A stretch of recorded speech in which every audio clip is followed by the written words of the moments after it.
Honey, I'm not going anywhere with big crowds. These is pandemical times. Don't wait till the battle's over. Don't wait till the struggle ends. Shout now. Shout now. Right now. Shout now. Shout now. Don't wait till you make it. Hey everyone, this is Phillip, and welcome again to the PHILLIP Show. Listen, grab your coffee. And before we start, I want to give a huge shout out to our friends over at Asanda Imports. Check this out if you can see it. This is an awesome bracelet over there. So if you guys are looking for something, let me tell you why I'm showing this to you. It's because my skin, it breaks out if I wear anything metal. It just doesn't like it. I'll get a rash, even though I want to wear it. And sometimes I will struggle through. But I was asking if they had something that was kind of rope, and they found this for me, and I'm super excited. So shout out to Asanda. So you know that this is Gay Pride Month, and this entire month, the PHILLIP Show is the proud media sponsor for Yellow Springs Pride 2021, and we're bringing you stories, journeys in and throughout the LGBTQ plus community to help with advocacy, education, kind of dispelling some misunderstandings, misconceptions, some stereotypes. We're doing all of that. And each day, Wednesday, Thursday, Friday, and Sunday of this month, I have had a different dynamic guest on. And today is no different. The guest that we have today is a dynamic person. He is a singer, a performer, an educator, an advocate, and hilarious. And I just want to put hilarious all the way at the beginning. So let me get out of the way and help me welcome Darrell J. Hunt. Hey, Darrell. Hey, what's up? Look at you. You got some on too.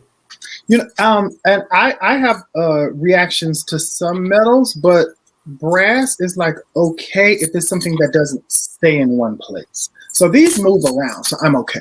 Yeah, they bango. You can hear them. They have their own personality. And this is actually an anklet, but because it was cold outside, I just put it on my wrist. So as it's warming up, it's going to go back on the ankle. So the church folk going to call me a whore. Oh. It was a sign of a loose gal back in the day. If she had on an anklet. If there were pearls, I may clutch. I just may.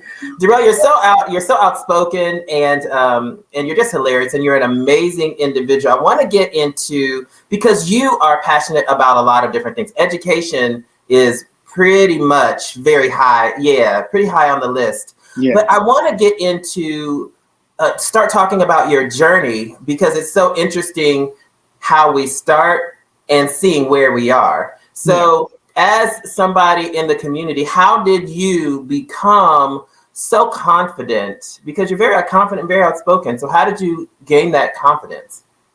I basically just somehow, it's like an amalgamation of just not giving up through the thick of it all. Okay. Like on the worst days of being bullied, on the worst days of failing and not understanding, the worst days of having to fight, the worst days of depression, there was like an ember of like me, like on the inside, it was like, child, you all right. Like I can remember times like just bawling and crying, being broke down, woe out. There was still something on the inside that was like, child, you all right.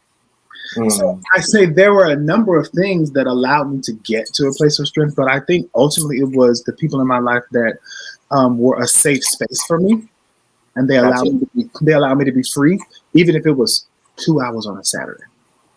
That was space for me to be free. I'm from Greensboro, North Carolina. WNAA 90.1 is the radio station for my alma mater. I'm with the College of North Carolina A&T. And on Saturdays, I think it was from 1 to 4. They used to have a DJ that played just all kinds of house music. It would be DC, Baltimore, Chicago.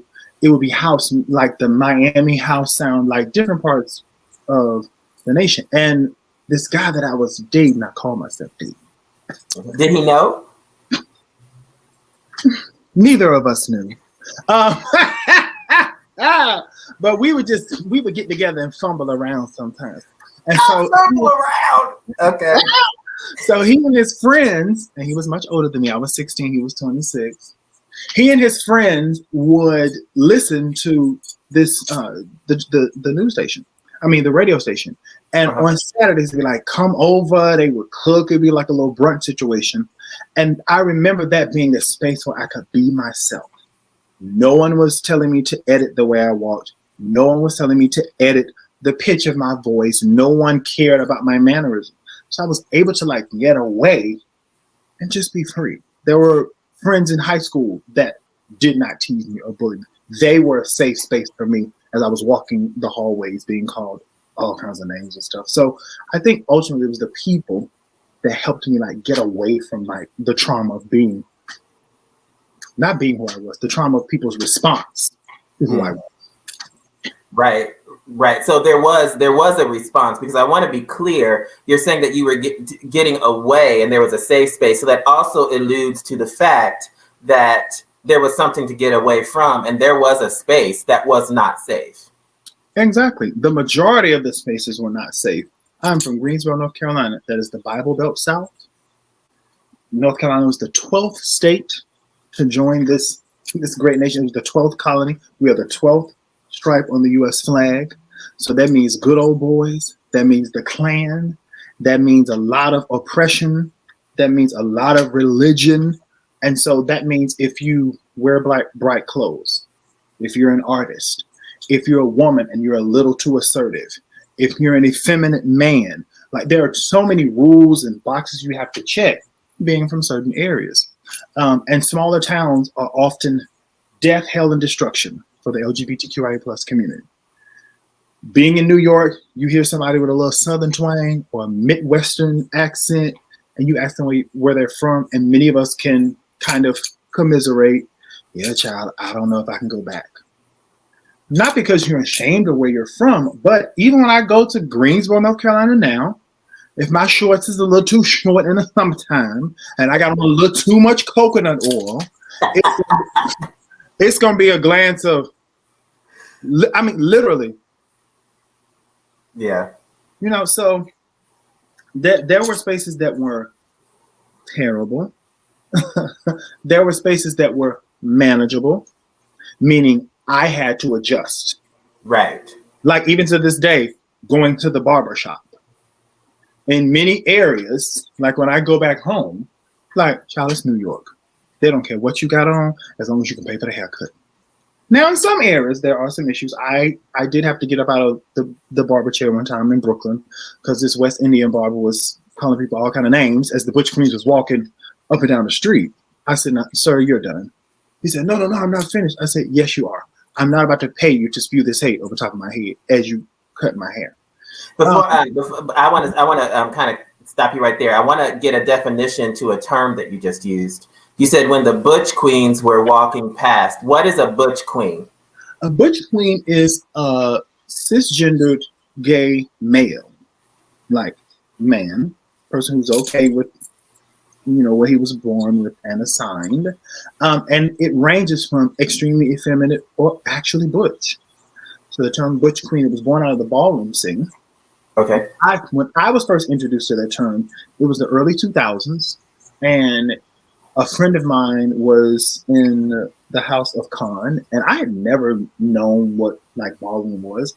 I had seen what we call drag queens, like in Greensboro and areas, stuff like that, when I would go to clubs, but I didn't know what the ballroom actually consisted of.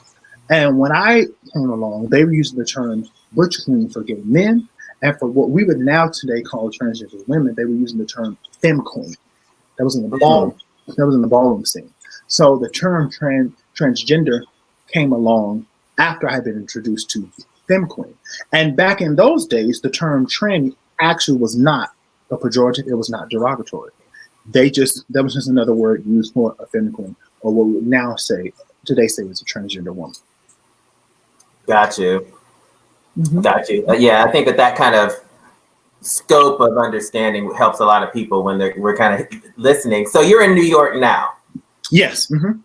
How has, I guess, you talked about the barbecue, the barbershop, and some different spaces that may not be too safe. How is the culture in New York, and how have you seen it change, or have you seen it change to be more inclusive? Honestly, the culture is the same. Gotcha. As I experience going from one borough to the next, one moment to the next. What is different is media access. I used to live in Queens, like E-train to Jamaica, then you get the Q5 bus. I lived off of Merritt Avenue. I lived in a heavily, it's Queens, so Jamaicans, West Indians, West Africans, all that stuff. I was called Bati.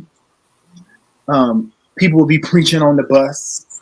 Repent of your sin. The Lord is nigh. Give God your heart. Like as you're on the bus on your way home from work, and there'd be somebody just sitting in their seat. God is going to judge the judge. It would be the worst. So, I don't think individuals have changed that much since I've been in New York, but media, visibility, things like that have changed. I used to have to put on sweatpants if my shorts are too short, or I would change out when I got into the city. I knew what it meant when they called me Bati. That's a Jamaican pejorative for gay men. I also understood when they whispered it, and it was kind of a question with a raise. They would say Bati. That meant they was trying to holler at you. They were trying to figure out if you fumbled and felt up with men's. So I learned the different cultural aspects of things.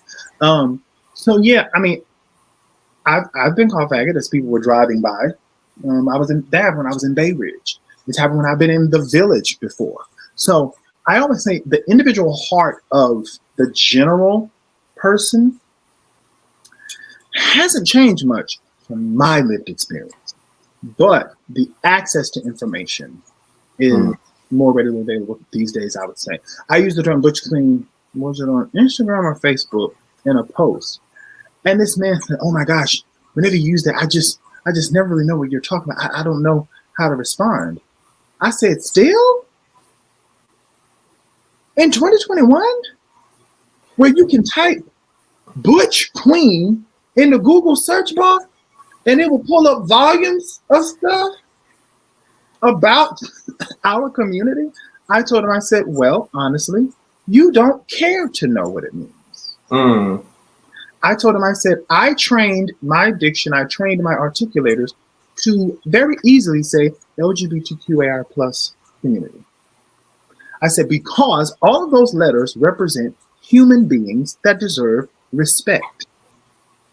You don't have to have them over for Sunday dinner. They don't have to be in your circle of friends. But you also should understand that they deserve respect and the right to live as they so choose. So when you go to a ballot box, you know exactly who you are helping and who you are hurting.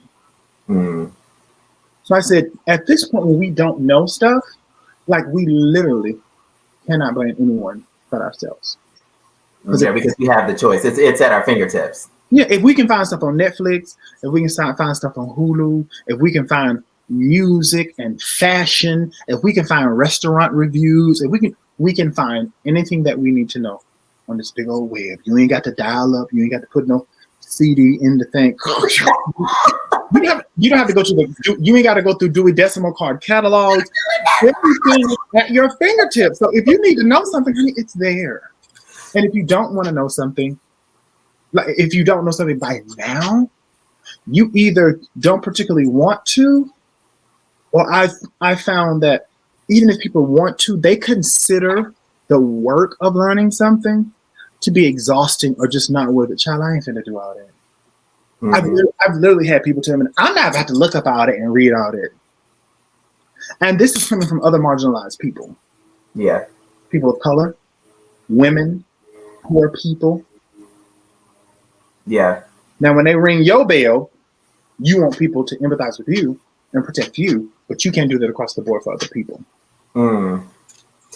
Speaking of labels, I wanted to get your feedback because I think I saw, just for everybody that's out there, Darrell is very active on social media. So if you don't know, follow it. It's great. So you mentioned in one post, and I'm not going to put words in your mouth, but you were talking about definitions and what you identify as or what you'll accept. And the conversation came up, and I actually had this conversation with somebody else specifically today, the term queer. Some people use that as an umbrella to generalize, but then there are some that reject that title. What is your position and how do you feel about the word queer? I use the term gay or homosexual. The term queer does not resonate with me. I'm not against it. I don't have a problem with someone using it, but it doesn't resonate with me because I don't particularly see myself as queer, like culturally. And Audre Lorde, I think she said something to the nature of, I use the label queer because I am at some points almost always at odds with myself. Oh. And she used the term queer, and it did not always include sexuality. I know people that are heterosexual, like honestly heterosexual, not hiding anything. They're not closeted. They're not fluid. Like they're hetero, but they consider themselves queer because of what they acknowledge culturally, the things that they like, the way they dress themselves, where they find themselves in art and all those kinds of things. They call themselves queer, but as far as like what they do with their parts and when they lay up, they are heterosexual. So, and a friend of mine, we're the same age. He's from Atlanta. He's from Georgia. I'm from North Carolina. He texted me one day. He said, "Does the term queer resonate with you?" I said, "No." And I said, a lot of people don't understand that queer used to be a horribly derogatory term. Just like other slurs and everything that people have taken on. And a lot of people don't know the root of it. And it was like somebody that was really odd or really different, outside of mainstream, stuff like that. And now people are empowered by that, where they're saying, no, I'm not normal. No, I don't fit in with everybody else, and I don't have a desire to fit in with everyone else. So as much as I've researched queer, and I could always learn more, it just doesn't resonate with me. And the term also, as I've been introduced to it, being from the South and living in New York for 9 years, it also is heavily rooted in the gay rights movement, the use of that term. And that movement has not always included people that look like me. So that's something else that I often separate.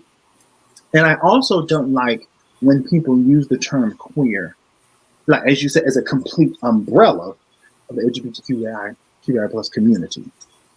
So I wish that more of us would understand how we are all different units and pieces fitly joined together.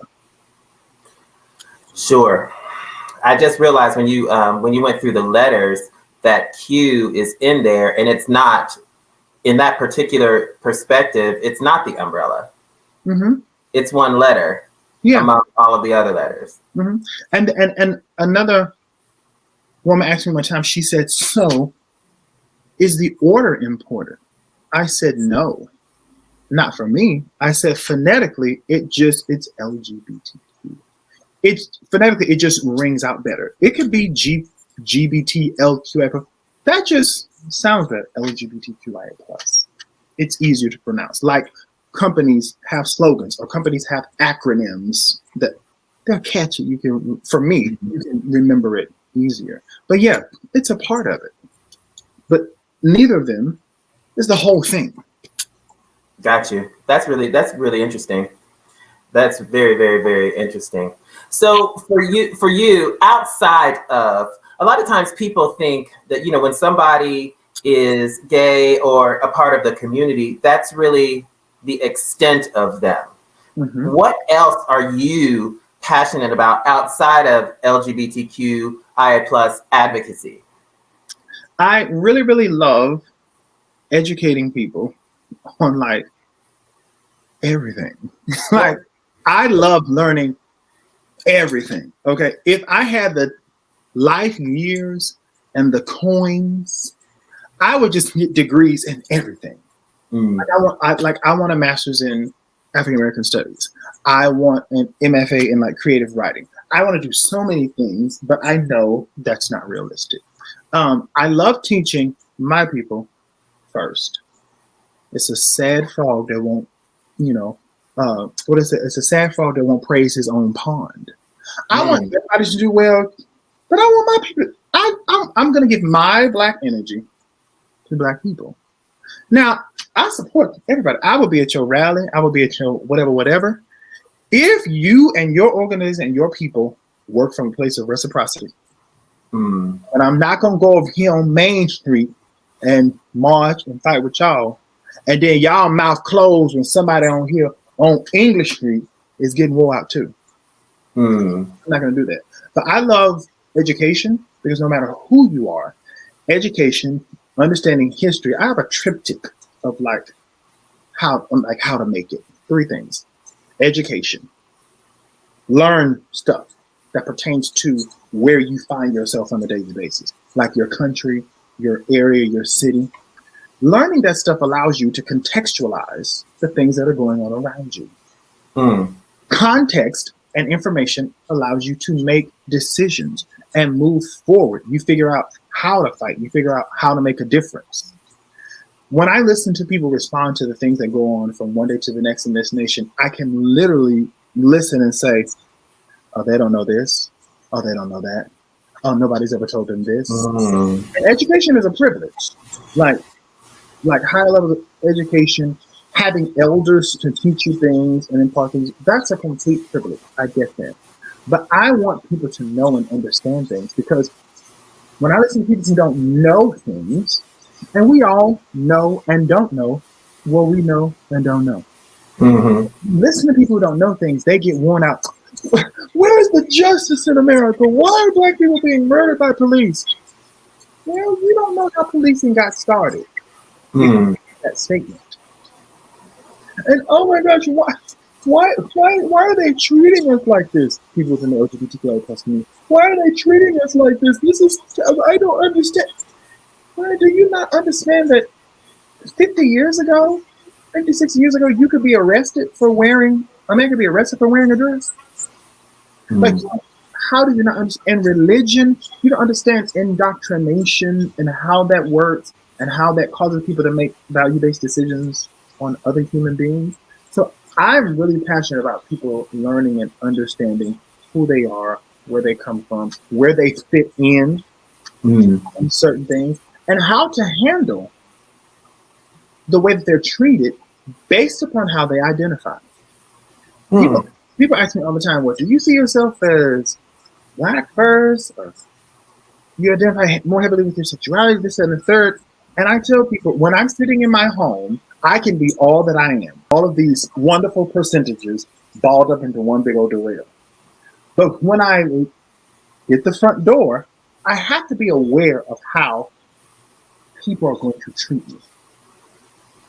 I'm completely aware of it. I'm aware of how people treat me because of my height. I'm aware of how people treat me because of the way I adorn myself. Because I'm loud. I'm just generally loud. Like I'm really loud. So I am aware of those different things. I'm not particularly naive. Like back in the day before I came into myself, I would be so upset if somebody asked me if I was gay. And then as I did some assessments, I said, well, you never have a woman around. You never express interest in a woman. You are rather effeminate. You stare at men, and you don't care if people see you staring at men. So, honey, just deal with it. You're gay. I had to tell a friend of mine who's gay. I was like, honey, you do hair. You're a cosmetologist. So that alone will cause people to inquire. And I said, not only do you do hair, like other people say, you do your hair. You will install like a bang from one side to the next based on the outfit or the day of the week. Honey, there's a swoop across your forehead. So if someone asks you the question, like you should be able to say, "Oh yeah." I can see how they would have asked that. I can see how you would get that. Yeah, and there's a difference in someone asking a question like genuinely versus someone like being a butthole, you know? And I tell people, I'm okay with who I am. Like, my lady friends, sister friend, girlfriend, a lot of them, when we're laughing, sometimes they be like, "Girl, I told you, oh, I'm sorry." And I was like, "You don't have to apologize for you." I said, "My pronouns are he, him, his, and sometimes they, she, her, hers." As far as casual conversation, I am a cisgender gay man, but I also understand that there are female parts of my gender expression, and I'm okay with some of those terms. So, I just want people to have more information. I support people working toward understanding their level of emotional intelligence, so that they are honest and aware of how much they can take, and they don't take on, as the scriptures say, more than they can bear. Yeah.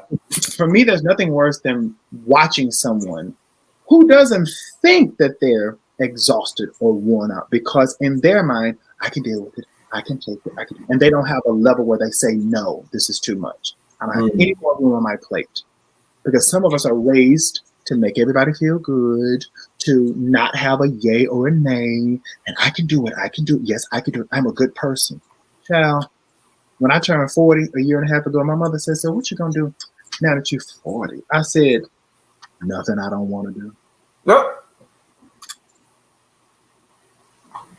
People call me, "Hey, you want to go over to so-so?" "Oh, no, baby, that's not going to work for me today." "Hey, can you help me move next Saturday?" "No, baby, I won't be able to do that." That used to eat me up, like having to say no, like going through my 20s and my early 30s. They used to eat me alive because I was raised up, respect people, be a good person, help others. Child, they had me in so many jams. One time, my good friend said, "Can you help my sister move this Saturday?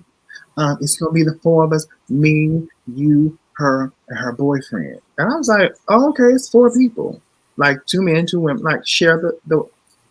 I got to house that Saturday. She had a whole big old 3-bedroom apartment, and I was like, "Where your sister? And where your boyfriend?" Well, he got called into work, and she had to something. So it was the 2 of us. Oh. Washer, dryer, refrigerator, dresser, dinette set, curio cabinet, buffet with all kind of china and plates in it. 2 backs, 2 sets of shoulders, and that's it? No, ma'am. I will hit you with a hard no. Absolute moment. My people know if I'm, especially in this pandalarium, honey, I'm not going anywhere with big crowds. These is pandemical times. Don't wait.